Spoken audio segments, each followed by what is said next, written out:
Hey there, I'm Brandon, and this is the Dirt Church Devotional. I got to tell you about something that happened the other day. My wife and I were up elk hunting, and as we're coming out of the woods, we're driving through an old logging road, and I'm looking on either side, and I'm seeing the evidence of old growth. You know, I mean, huge stumps. I thought, man, that's pretty cool.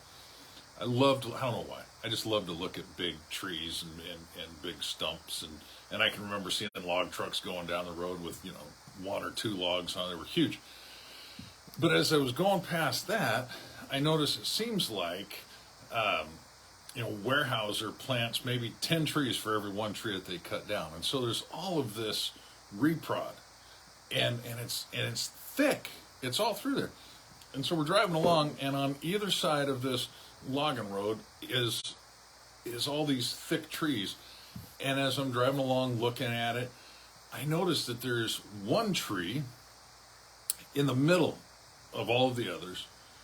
There's one tree that's got light on it, and it was so bright and so out of character, I had to stop and take a look at it. And I'm wondering, what in the world is this? Well, what it was sunlight, right?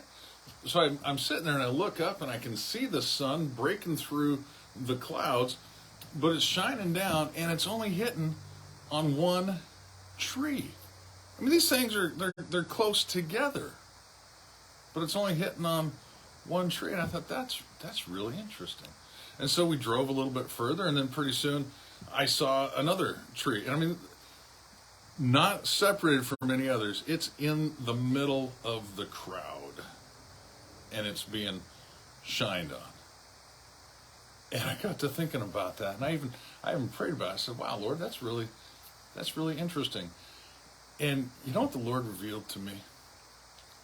He is able to see in the middle of the crowd. He is able to shine on one in the middle of the crowd. And I remember reading about Hagar in Genesis chapter 16. You can read it for yourself, but she was Sarah's lady servant, and she's the one that Sarah gave to her husband Abraham, because Sarah wasn't having babies. Said, well, maybe make babies with her, and she ended up getting pregnant, and then she started acting inappropriate towards Sarah, and long story short, Sarah sent her away. So she runs away, and she's pregnant, and she's out in the middle of nowhere. She's run off in the desert, and she's roaming around the desert. I mean, talk about a place where nobody is.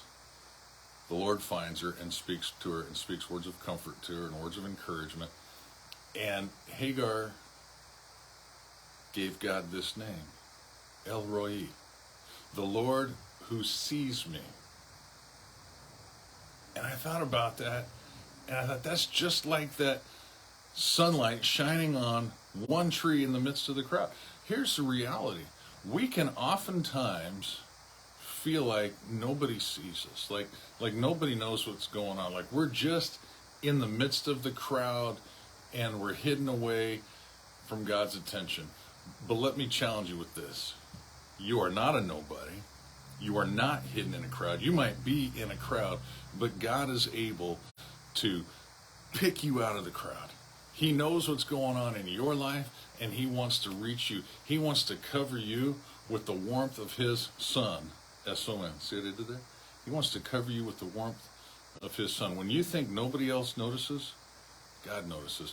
And that's good news. Now, it can also be a challenge if you're trying to hide from God, if you're trying to run from God, if you're trying to just sneak in and sneak out and have no... God notices. Why? Because He cares. He cares about you. Why don't you take that, chew on that for a little bit. I'll talk to you next time. Lord bless you.